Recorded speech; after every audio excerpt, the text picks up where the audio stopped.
From beautiful downtown Sacramento, it's time for Beach Blanket Fort Bingo. Beach Blanket Fort Bingo. Beach Blanket, Fort Bingo, Fort Bingo.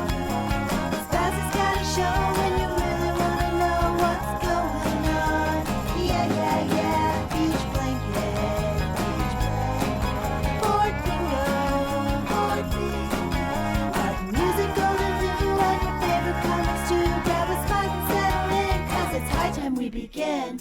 Beach Blanket Fort Bingo Podcast. Yeah, yeah, yeah.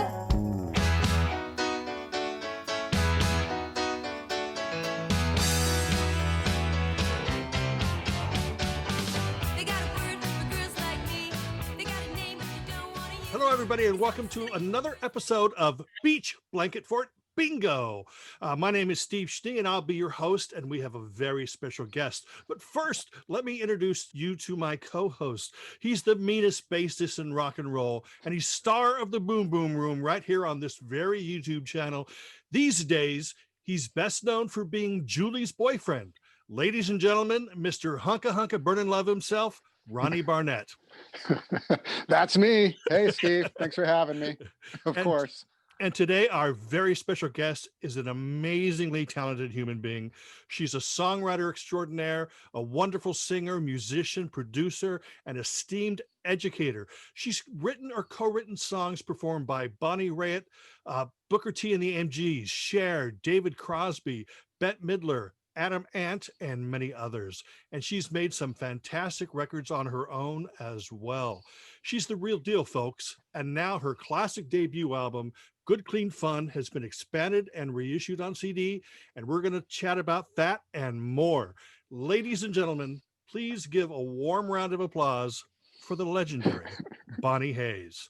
Welcome to the Blanket Fort, Bonnie. Thank you. I'm happy to be here. Yeah. I'm happy to be here. Yeah, we are so lucky for two things: to be able to talk to you and to be able to get this now available. I'll tell you, this record is absolutely timeless. I mean, it still sounds fresh today. And but before we get into that, I just want to briefly go back in time. Do you remember the exact moment that you wanted to be a musician, or was that like a series of events? I kind of do. Which is weird. You know, I had been, we moved to San Francisco. I come from a family of 7 kids. My brother is the drummer on that. My other brother played guitar with Huey Lewis in the News for many years, songwriter. So we all came to music. We had played piano when we were growing up. Our dad was really into education. But we all went to this school called Blue Bear Music School, which is in San Francisco. It's been there for 50 years, and they were just starting up. And I'll never forget, you know, I had been playing classical piano, but I couldn't figure out how people were writing this great music, you know? Mm-hmm. And I mean, it was like, how is Neil Young doing that, right? It doesn't sound that complicated, but I couldn't figure it out. And I went to Blue Bear and had my first piano lesson, Richard Strauss, and he taught me chords and the blues scale. And I went back home and started playing, like figuring out songs, and lost my mind. It was like all I wanted to do ever. And that's all I want to do. Yeah. Maybe eating. And Yeah. but, I mean, so it really like, it made me, I think this is what education can do.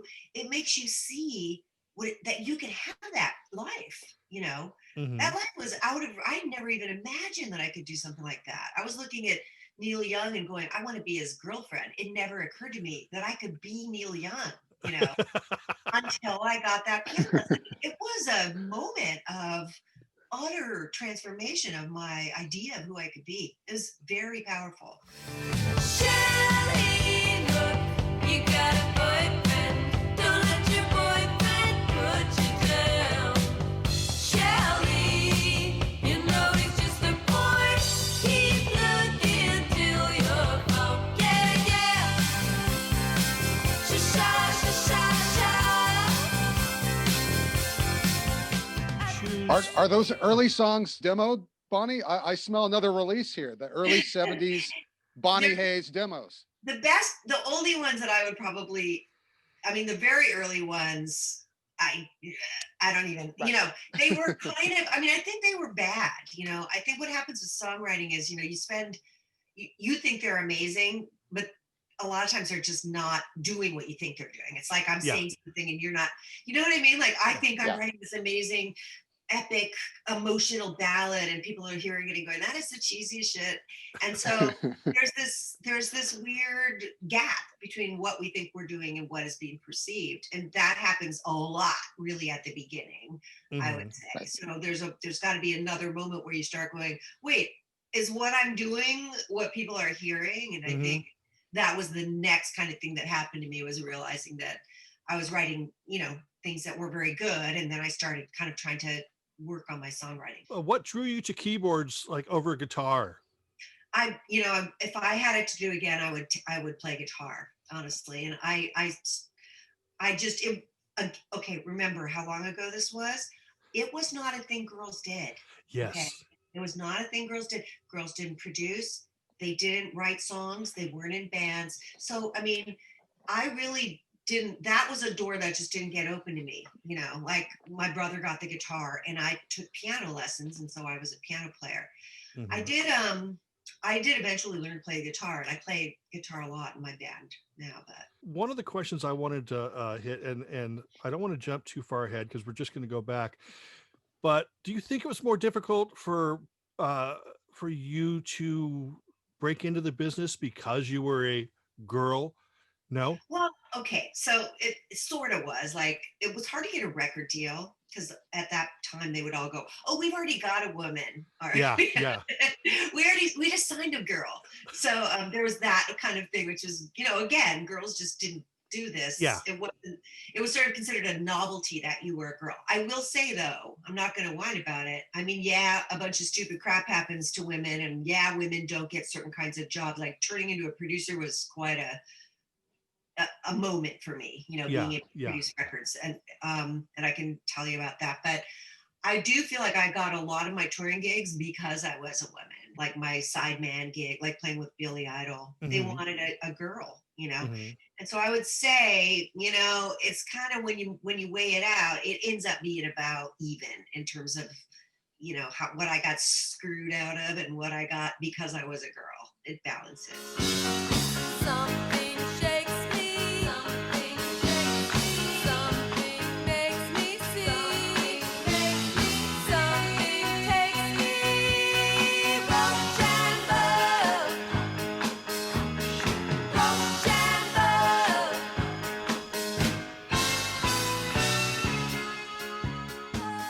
Initially, you formed the Punts in San Francisco. What was your main influence to form the band at that time? I mean, you had like more of a jazz background, right? Because you can sort of tell that in your chord progressions. Yeah, you can. There's always a weird chord in there. Yeah, Absolutely. a fantastically weird chord. The one in Shelley's Boyfriend, like about 3 producers kept going, Yeah. "We need you to take that chord out and make this song regular." And I was like, "I don't want to write regular songs." Thanks, though. Yep. Yeah. You know what I mean? Like the weird chord was it. They Mhm. do that to you all the time. They go, "Hey, let's just smooth off those rough edges." And what they don't tell you is your rough edges is the thing that makes you unique, right? Yeah. Yeah. Like, it's so hard to get that. You think, "Oh, I just have to make this little adjustment and I'll be huge." But that little adjustment is what makes you too smooth, right? It makes you too much like other people. Exactly. So what happened was I wasn't a singer, right? And so I had moved to New York to play jazz, realized I wasn't good enough to play jazz in New York, and I wasn't going to make any money even if I was. So I got a touring gig. That was my very first touring gig with this guy, Nick Jameson, who we were opening for, like Foghat. And it was like, yeah, but I mean, it was a real touring gig, like where you had, like, I got my own room and, I had a roadie who took my gear. I didn't have to carry my own gear. So I got paid, I got put on salary. Oh, we opened for Bob Seger for Wow. like a couple of months, he was a huge, huge act at the time. Yeah. Bob, so I wasn't really writing. I wasn't writing and I wasn't singing. And I remember really realizing watching Bob that Bob was in charge. He had his band, he had his crew, he wrote all the songs, he was in charge of the message, right? Yeah. And he was in charge of the music, of everything about the music. And I sort of, again, I was like, well, that, like, I want to do that. I don't want to be in somebody else's band getting a salary. I want to be paying the salaries kind of deal, you know? So I decided that I wanted to have my own band, write my own songs. And I moved back to San Francisco because I had a lot of musician friends there and got into the punk scene there. Around that same time that we were opening for Bob Seger, I saw the Sex Pistols in Atlanta. And I remember kind of watching the Sex Pistols and going, well, these guys suck. And they're like huge. Why can't I suck and I can be huge too? Do you know what I mean? Did you have a rock? They can get away with it. Why can't I? You know? Did you have a rock and roll image then, Bonnie? Like when you were opening for Foghat? Did you have I did wear have bell bottoms? I wore bell bottoms and I had like a fur coat and I carried around a boombox, what passed for a boombox at the time, playing loud classic rock music, which was, you know, it was actually super fun. I love being on tour and indulging my rock star fantasies. But what happened was I didn't feel authorized again to sing or to be in charge of bands, right? Like I was like, I'm a good piano player. I don't really sing. I don't want to write. I just want to be in a band. And then when I saw the Sex Pistols, I thought you had to be really good to do that stuff. So I was like, well, I'm not good enough to do that. And then I saw the Sex Pistols and I was like, well, they're terrible. So like, I can do that. And I was right. I mean, a lot of the really successful bands were terrible in the sense that they couldn't, people couldn't sing in tune. It was all deliver. It was all emotion. It wasn't technique. It was anti-technique. And I feel like for me, the permission to be anti-technique was really powerful. Jump for the prize ring. Jump for the highest thing. It's a leap of faith. It's a saving grace. Oh, grace, save me, baby. I know you do it.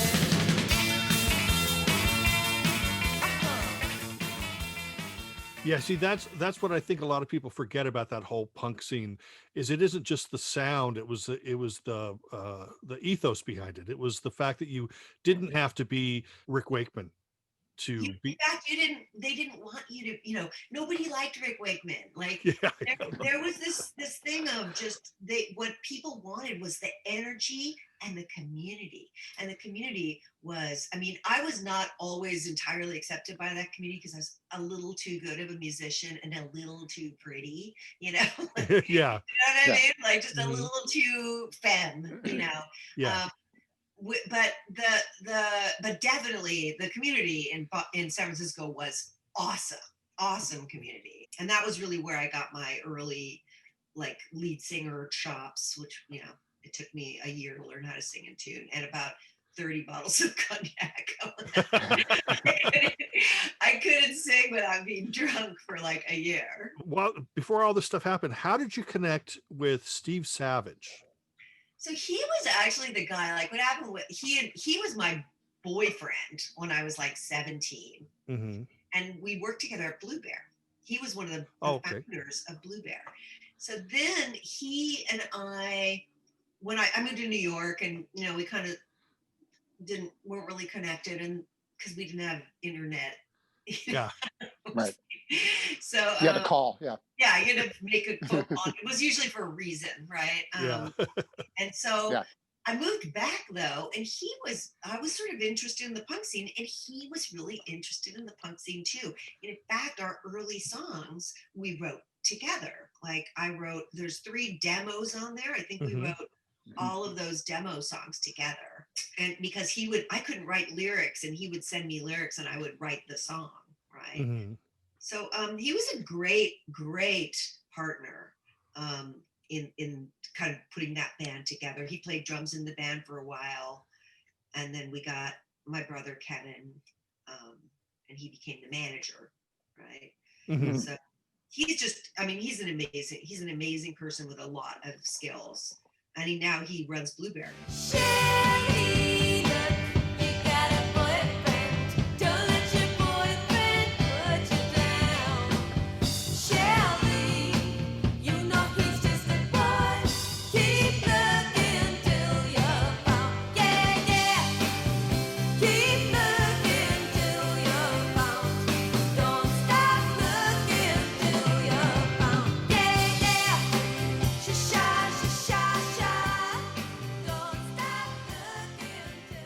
with the Punts, how long were you guys playing around before you actually put out your single? You put out a single, right?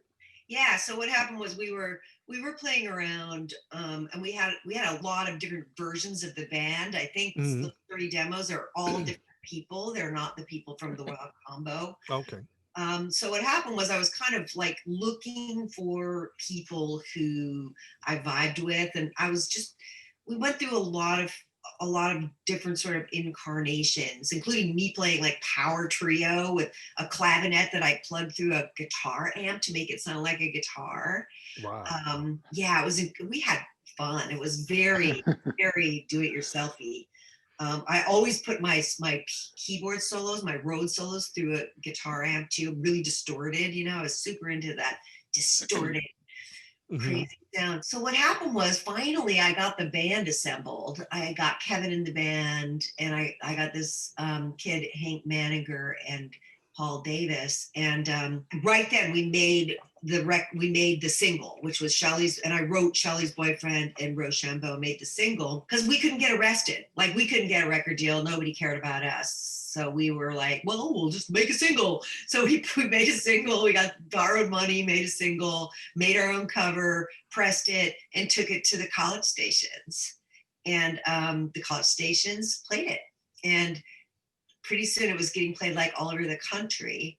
The first gig we did, so nobody would ever come to our gigs. Like, we'd have 20 people at our gigs. The first gig we did after they started playing it on KUSF, Mhm. 500 people showed up. Wow. Oh, I mean, yeah. college radio at that point was really powerful. Yeah. Because it was the only place where you could hear punk, right? So that's what happened. Then the single just took off, and we couldn't get them into stores. We had no distribution. We were just like, what? Yeah. And then we got contacted by some labels and started getting a little bit of attention. What made you change the name of the band from the Punts to Bonnie Hayes with the Wild Combo? Slash Records made us do it. Oh, did they? Okay. Oh, big cool punk rock Slash Records thought it was a little too easy to misunderstand, because it sounds like another bad word. I mean, are you fucking kidding me? This is punk rock, dude.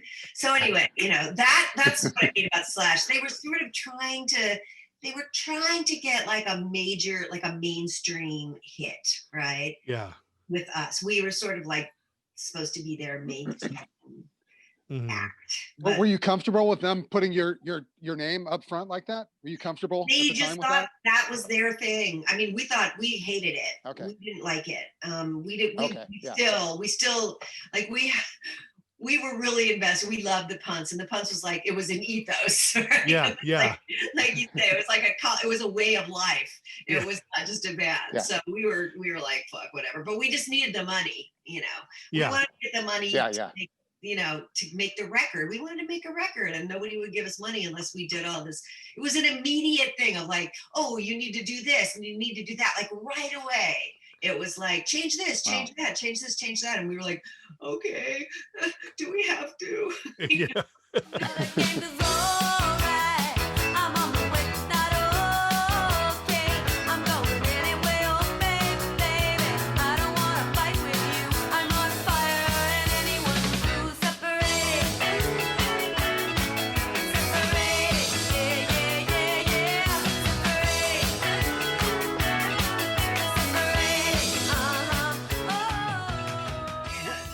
Would you have been satisfied with just the Wild Combo? Nah, I didn't like the name. I didn't like it. Yeah. I still don't like it. You still don't. I can tell. Yeah, you still don't. Well, let's talk about Good Clean Fun. Woo! Nearly 40 years after its Oh, man. release, Yeah. the album is still fresh, absolutely timeless. Sounds like a band having a great time, filled with passion. What are your thoughts today on this album? Freaking love it. I love it so much. I love all the songs. This was the moment writing those songs. I had finally gotten control of my songwriting in a way Mhm. that I was still able to be really authentic to myself, but to write songs that people liked. Do you know what I mean? Like, Mhm. there's this balance between kind of truth, your authenticity, yourself, what you're trying to express, and then evoking feelings in other people, right? That's Mhm. that gap we were talking about before. And I had finally gotten to the point where I could write songs that weren't uniformly like fuck you, I was like not doing mad music anymore, and Yeah. I wasn't doing sad music anymore. I was doing music that was sort of like, it was party music, but it was also serious. Mhm. It was about real stuff and stuff that it was true. It was what was going on for me. Did you realize that you were creating something special and different from the bands that were around you? Because so many great bands, that were coming out at that time, but there was such depth in the songwriting on this album, the songwriting and the playing and and the arrangements. It just wasn't your average pop music. It's very sophisticated Yes. songwriting. Yeah, thank you. I mean, I think that's all just about how I was raised with music, and there's just a lot of stuff about the way that our family, like, we didn't watch TV after dinner, we sang freaking folk songs with our dad, kind of Wow. deal. I mean, there was just, my dad played as Tom Lehrer. Yeah. We learned Tom Lehrer songs. We just had this very bizarre kind of pretty eclectic set of musical influences, and all my brothers and sisters are really musical. We all took piano lessons from the time we were really young. We were given my mom, when we started really playing music seriously, fitted out the basement, bought us all band instrument, bought me a Fender Rhodes, bought Chris an electric guitar rig. I mean, it was like we got what we needed to turn Mhm. into who we turned into. And I feel like that's another, just a really important part for young people, of having that kind of musical depth as you're growing up and listening, and then getting authorized to be a musician. And then, for us, it was just natural. I mean, I wasn't really going, what am I doing commercially? Like, I never really thought about it commercially. I was interested though in having people like my songs, Yeah. but it wasn't really so much about like, I want to be a star and I want to make money. It was more just like, I wish I could play a gig and people would like it. Yeah. And so that was really the thing of just performing and being in a room with other people and having them not go, ugh, you know. So which happens a lot when you're starting, you have to kind of, there's all this sort of learning to tell the truth in a way that it can be heard. Mhm. So I was just really working on that, but the band was on fire. Yeah. Okay, like that was one thing. I mean, my that band was freaking balls to the wall, and we would play these shows and they were take no prisoners. I would freaking climb up on I mean, it was just that really acrobatic, really fast, really energetic, really loud music that was so much fun to, Mhm. to be performing, and that was really a big part of us. But oh, oh, oh, oh, oh, oh, lover boy, just a wild boy. We can make our love last. Lover boy, oh, like a other boy. Lover boy, we can make our love last. Lover boy, oh, like a other boy. You never read your love. But were you pigeonholed by being on Slash? Because to my knowledge, Slash ended up doing a bunch of weird stuff. But I think you were the first. Obviously this isn't a Fear record. You know what I mean? Like, Exactly. I think to my recollection, you're like kind of the first non-punk act on Slash. Well, Violent Femmes were on there at about the same time. And interestingly, I mean, the problem that we had was that Slash wanted us to be successful, but they weren't willing to do what was required for us to be successful. They were just essentially cowards, is the way that I would say it. I mean, I can say it now because Bob Biggs just passed away. Mhm. Right. And I don't know where Mark Trilling is, but wherever he is. So, like for me, what happened was the Warner Brothers, they signed a distribution deal with Warner Brothers, and Warner Brothers, though, reserved the right to refuse to distribute a record. And they took the Violent Femmes record and didn't take our record. They wouldn't distribute our record. So what happened was our record was nowhere. Okay, you couldn't, and it was a year behind when we were blowing up that the records got into the stores. And we got a lot of great reviews, great critical stuff, but it was a little too, I think, you say it's sophisticated. I mean, I think it was a little too sophisticated, the Go-Go's came along and just with that one notch less of sort of musical complexity, Mhm. and the gimmick of it being all girls, those Right. two differences, right? Right, Yeah. right. I'm gonna do just what I wanna. I'm gonna try to you wanna. I got your number, I got your name. I say yeah, yeah, yeah, yeah.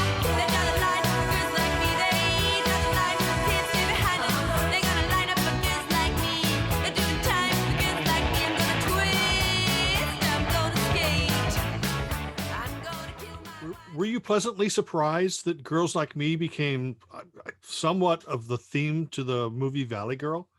Well, that happened because Bob was married to Penelope Spheris, who was really Oh, Martha Coolidge. So, like everything in the music industry, it's all connections and who you Mhm. know, everything. It's all like somebody who knows, oh, and they get in there. I mean, it's everything is, and anybody who tells you it isn't is dreaming, right? Yeah. It's very rare that things happen by accident in the music in the entertainment industry. So, Penelope, they were trying to get our record out there. Martha was making Valley Girls and they got the licenses, right? But then because somebody at Slash decided to play hardball with the licensing, we weren't on the first Valley Girls soundtrack because I think it was Mark Trilling was like, no, or I don't know, like who made sure to leave that song off the Valley Girls soundtrack? It's like, what happened? Somebody thought like we want them to buy the Bonnie Hayes record and not the Valley Girl soundtrack, and that's that. Exactly. Yeah, that kind of stuff. Yeah, Exactly. And it was like, because so, it is the theme. It's the theme of Yes. Valley Girl. yes. It And was absolutely like, is. it made me, I mean, Yeah. and I remember at the time, I didn't even have the sense to sort of go, wait, what? Like I didn't talk to nobody talked to me about it. I was like, just, so now I think about it, because now I know all about the business and how it works. And I'm like, what a crock of baloney, man. Well, So I don't know. Yeah. Anyway, that's my thing with Slash was, I mean, I loved having the it was like the cred of Slash was great Yeah. for me. Yeah. But it didn't really help, right? In the end, it didn't really get me any cred. the thing that got you cred was that you made a great album. Doesn't matter Yeah. what, yeah.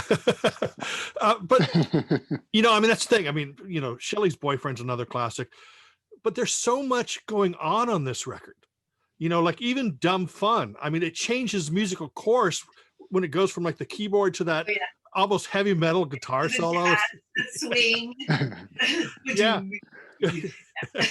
But with so many musical genres like weaving their way through the album, was it maybe frustrating to just be classified as new wave? Yeah, but I mean, that's how everything is, Yeah. It's like, think about it's like marketing, right? I mean, it still bothers me that, when I talk to my students and they're like, well, what should I do? And I go, well, your music is going to get put in the indie pop category. And they're like, how do I not get it in the indie pop category, just in the pop category? And I go, you have to have more synthesizers because it's like people listen to songs for 18 seconds. Okay. And they make 20 decisions about what it is right then. They go, I don't like girl singers. I don't like her voice. I don't like electronic music. I don't like guitars. I don't like ballads. And there's all of this stuff that happens right away. Just like when you walk in a room and they look at you and they go, I don't like those pants. That guy's an asshole, right? And like, that is real. That shit is real. And that still happens. That's how people deal with purchasing or engaging in entertainment. So unfortunately, like I can't get too mad about it because I do it myself. I'll Mhm. listen to music and I'll go, this is, it's like there's certain kinds of hip hop. I just, as soon as I hear it, I go, I don't want to hear that, Yeah. And it's not that I think it's bad. I just don't want to hear it. I don't want to listen to it. Oh.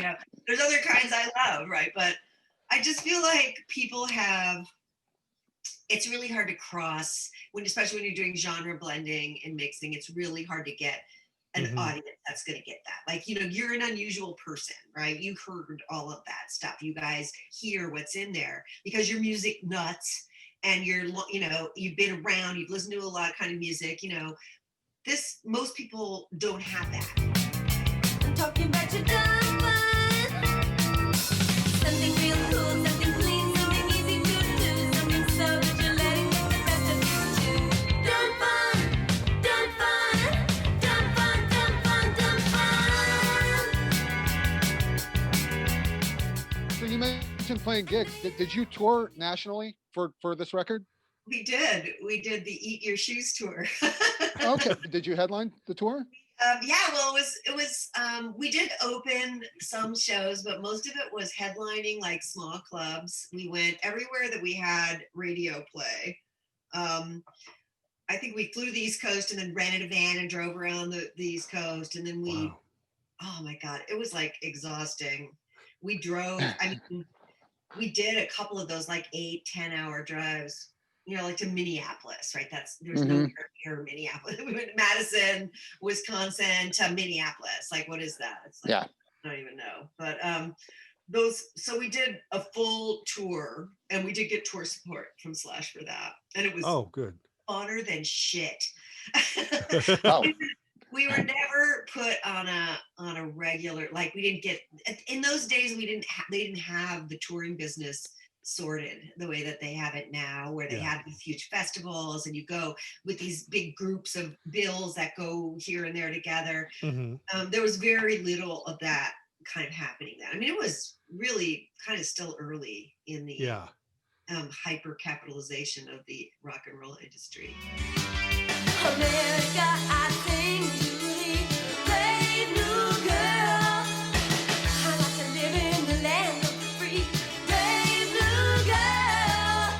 Oh, nothing's wrong with me, brave new girl. If you want to be strong, you don't belong. If you won't behave, then you better be a brave new girl. Brave New Girl was released in 1984. That's included on the CD. Ronnie, do you have the vinyl there? Yeah. There you go. Yeah. Now, this mini album or EP, whatever you want to call it. Was this self-released? Bondage Yes. Records? Is that your own label? Self-released. It was recorded Okay. on 8-track and Steve's garage. Because again, we couldn't get we lost our Slash deal and we got dropped and we were out in the middle of nowhere. We were still drawing, super, super popular live band. But and I was writing. I wrote in between Brave New Girl and Good Clean Fun and Brave New Girl. I wrote another 10 songs, right? That are just we just found a bunch of old demos that we didn't even bother to put out. Was this an EP because you were trying to get another record deal, probably? Just putting music out. Like we needed to put music out. I mean, I was just writing and we were playing this new music, and it was nice if we could have it, if people could know it. It was more just like to keep the live thing going, I think. I mean, obviously at that point we were sort of had the taste of having a record deal, and what's great about record deals is they pay for you to make your records, right? So if we didn't have a record deal, every time we wanted to make a record, we had to like borrow. We had investors for that record that we paid back, Okay. right? And my friend lent us $8,000, and then we paid him back with interest. Ride the soft machine where darkness yields to dreams. We cross the space between after hours. The songwriting on Brave New Girl remained remarkably strong. You even entered into ballad territory with After Hours, but you see that just revealed another side to you, which us fans were obviously enjoying. But were you comfortable revealing that to the fan base? Well, what happened was now I was starting to really explore my voice, right? And that thing of going breaking into falsetto. Mhm. Those afternoons, I'm breaking back and forth between full voice and falsetto. I had never. It's hard to sing in falsetto on a loud rock song, right? It doesn't Mhm. really, it can't cut through. So as I started doing more recording, and I was, by the way, made all my own demos at this point in using a 4-track cassette, and triple tracking Mhm. vocals. So I had discovered this voice, right, that I later used and wrote when I wrote those songs that Bette Midler covered. Mhm. I really went into that falsetto voice, and so that was the first time that I'd ever recorded it. I mean, honestly, I was just exploring. I was still exploring my creativity, and I had this great band, and we were really kicking ass, playing all the time, and I was just having fun. I was doing the best I could to have fun. Were you more focused on Bonnie Hayes, the singer, musician, and band leader, or were you maybe more focused on Bonnie Hayes, the songwriter? I mean, at that point, they weren't separate, right? Like, I had never had anybody try to cut one of my songs. Nobody had ever suggested that that was a possibility. I mean, I Mhm. guess they did, because I got signed to Almo Irving after we got the Slash deal. Lance Freed signed me to Almo, which is the A&M publishing Mhm. company, and I was dropped from that as well, because they said, they played me a Bryan Adams record, and they went, "Can you write songs like this?" And I was like, no, I can't. I don't think I can. But so I had gotten, they were, but I didn't understand how anything worked, right? So I was just making all these songs, but so I wasn't really aware that there was a career of being a songwriter without being a performer until next record, which was the Chrysalis record. And there's a story pertaining to that, which was that right after Brave New Girl, I wrote this song called Some Guys Will Do Anything for Love. I literally wrote it in a room with this guy who I was teasing, right? I Mhm. was like, "You're such a dork, you'll do anything for love." And I started playing the song and made it up in front of him to tease him. And so I demoed it up, and I was playing it live at shows, and people freaking loved it. And it sounded exactly like what was on the radio. And so what happened was, I had a guy who was interested in publishing me, this guy, Rick Stevens, who sent the song to Albie Galutin. Oh, maybe it was Franny Goldie who did it. Sent the song to Albie Galutin, and they put it on hold for a Cher record. That was the first time I was like, and Cher, okay, so it's interesting, because Cher was she's kind of a has-been at that point. Mhm. But they had it on hold for 3 years, and or 2 years, right? And in that 2-year period, I got another record deal, right? So when I got the record deal, the guy that was producing the record said, "We have to get that song back." So I took the song back from Cher. We had cut the whole thing, and then Cher, the record was "If I Could Turn Back Time," which sold like 11 million Yeah. copies. Yeah. Wow. Yeah. Yeah. And Yeah. my record that I take it Oops. back for went, "Ooh." I mean, even what happened though was that Cher released the single "If I Could Turn Back Time" with my song on the B side, and that alone made me, I don't even know, like $100,000, right? Uh-huh. And so at that point, I kind of Yeah. went, Yeah.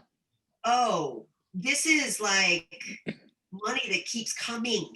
Yeah. It's Yeah. not like you don't have to go pay to get it. The light bulb went on. Yeah. I talk to my radio.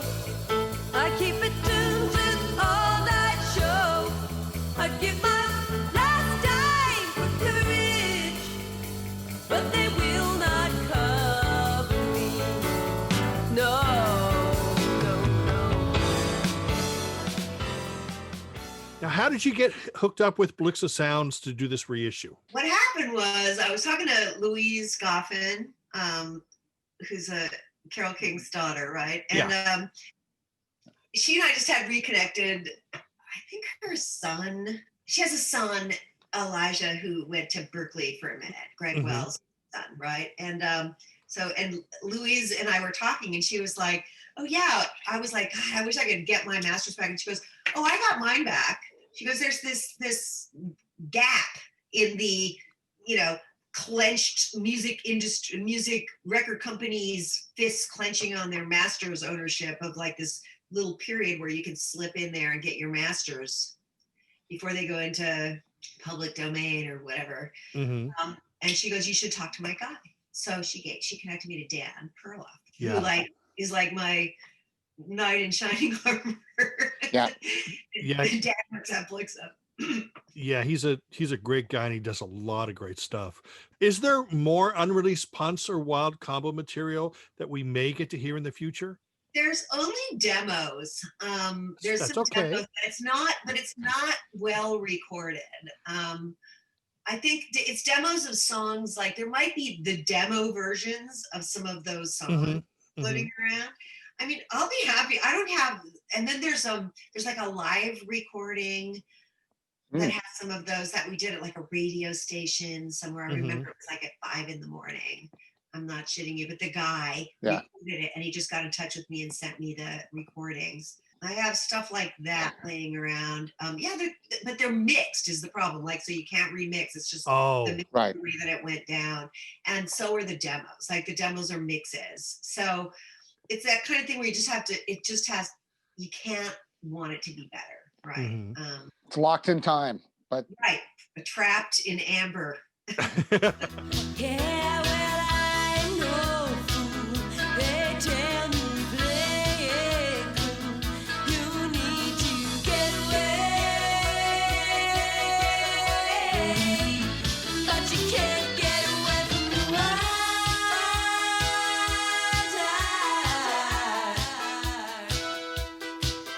Yeah,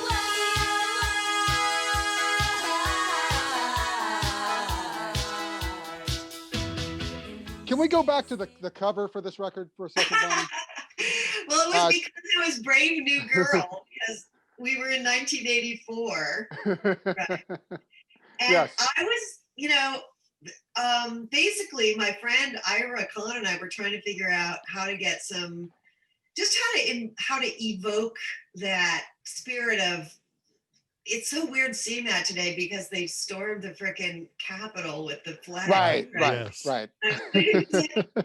I was basically like afraid in 1984 that we were going into autocratic rule, you know? I mean, it was like, do you know what I mean? It was Reagan time. And I've never been super like political, but I mean, there's been points in my life where I felt very much like an outsider in terms of who I was in terms of the American, the American narrative, right? Yeah. I didn't feel like I belonged in that narrative, and that I think that was about that. Just not. Yeah, you could have a whole new audience with this, Bonnie, these days. Before I go into the final questions, I just want to show you 3 releases and I want to get your quick thoughts on them. Okay. Starting with from 1987. Okay, so this is the one where I tried to do what they wanted me to do. I had gotten a big record deal with Chrysalis, and I kept getting, people kept saying to me, why aren't you more successful? And I'm like, I don't know, but there was a subtext of it, which is that you're being weird, like you're fucking it up. Right. It's your fault that you're not more successful. If you would just try just a little bit harder to be more marketable, then you'd be more successful. That's like a thing that happens to women a lot, which is just like, if you would just try a little harder, dear, you would do so much better. And it's like, what do you mean? Should I smile more? Should I have long hair?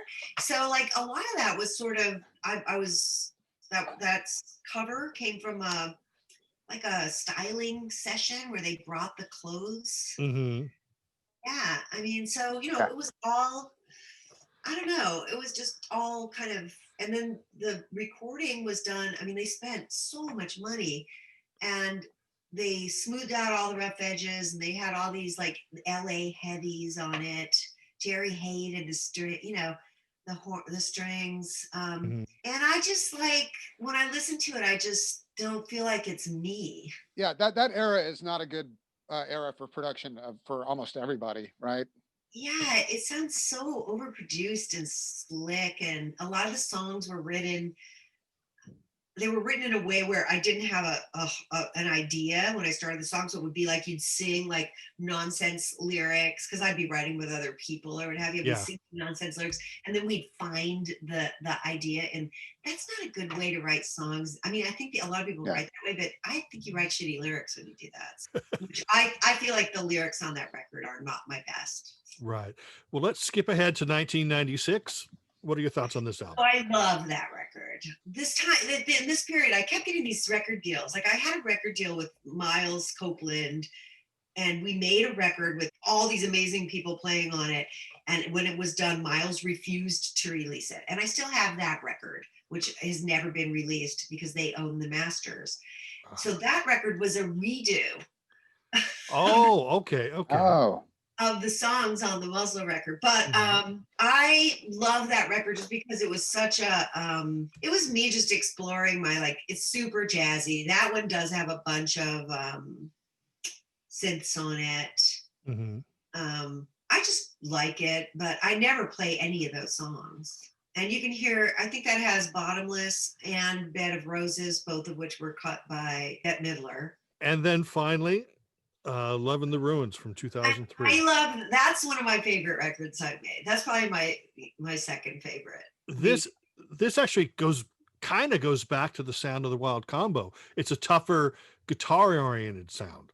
Yeah. So you know, I mean, of course, I recommend all of these to the viewers, but if you want to capture, you know, a post Wild Combo album, I think this is the closest thing that you've done. But all the songwriting on the other ones are great. Yeah. I mean, you know, that's the important thing. You know? Yeah. I mean, the songwriting is just, you know, you have to understand that for a long time, that's my identity, right? I Yeah. write songs. Like it's what I do to be me. Mhm. Yeah. So it's not like something I'm doing trying to make money. I just do it, and then I try to figure out how am I going to make money from this, you know? Yeah. Right. Yeah. So that was kind of like what's been going on for me, you know, until I got the Berklee gig. You know, that was really what I was doing. Well, how did you get Bonnie Raitt to record 2 of your songs? And it just so happens to be on her biggest album. I got a publishing deal right around that time of that Chrysalis record. Yeah. I got signed to a publishing deal by Bob Brown, who's a dear friend of mine. He was the manager of, he would listen to the news. And he actually, I believe, Bonnie's publishing on Nick of Time is Okay. with Bob as well. Okay. And what happened was he signed me, and I had written those songs. It was post Chrysalis deal though, because I was looking to get another record deal or make another record. And I had written those songs for my next record. I'd written those 2 and another song called The Touch, and I turned them into my new publisher. Mhm. And Bob had them, they were on like a cassette on the floor of his car, right? And she's like, she's like, I really need songs for my record. Do you have anything? And he gave her the cassette, and she flipped out. Wow.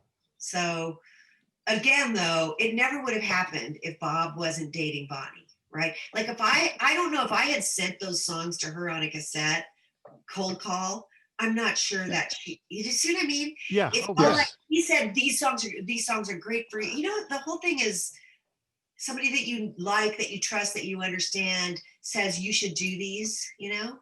yeah. Yeah. Yep. And remember, Right place, she- right time, luck. right place, right It time, all has to come. Yeah. right people.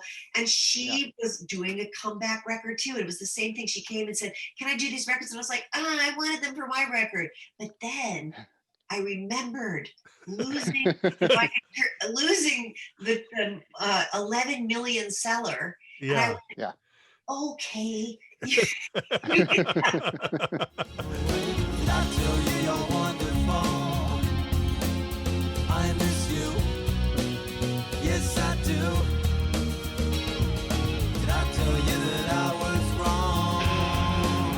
I was wrong. You're wonderful, yeah.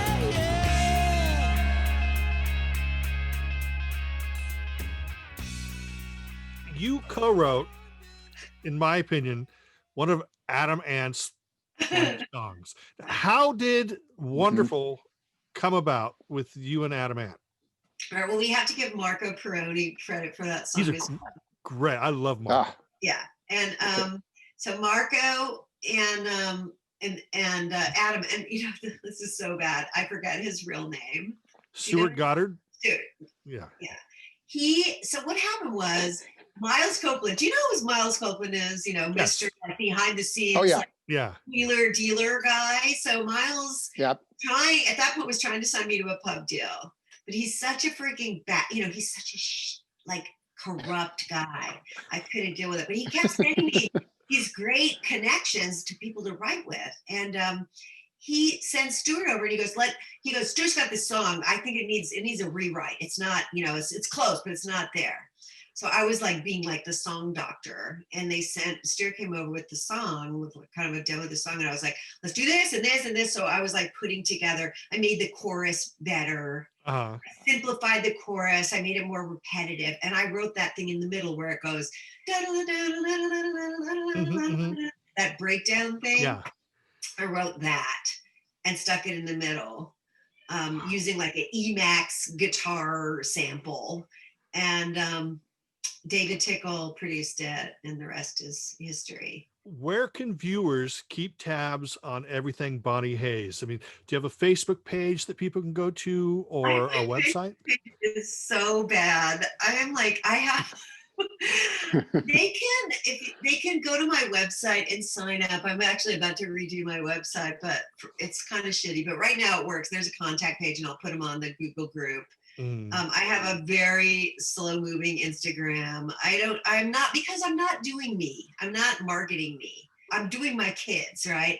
I'm following them. I'm helping them get their pages going. So I'm really not in the, hey, but I send people maybe like 3 emails a year, and I go, hey, if you're wondering what's up, here's what's going on. Want to take a class with me? Here's what to do. If you want to attend a summer thing, here's what you do. If you want to attend a gig, I've got one. Here it is, right?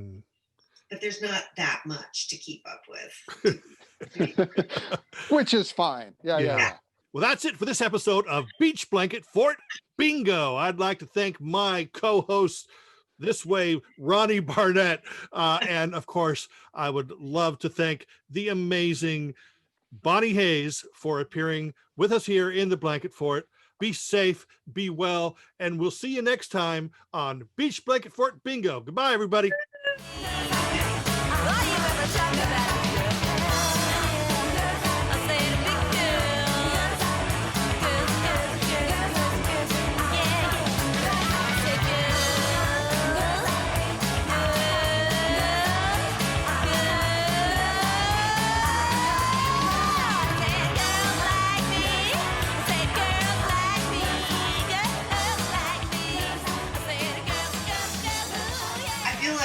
Still to me, that was such a That's about Frozen in my life. Oh, Ronnie's frozen. I'm frozen. It looks like Ronnie's frozen. Ronnie's frozen. Ronnie, can you see us? I just heard you, but you've been frozen for about 30 seconds. Yeah. Who's actually frozen? Yeah. Who's frozen, Ronnie?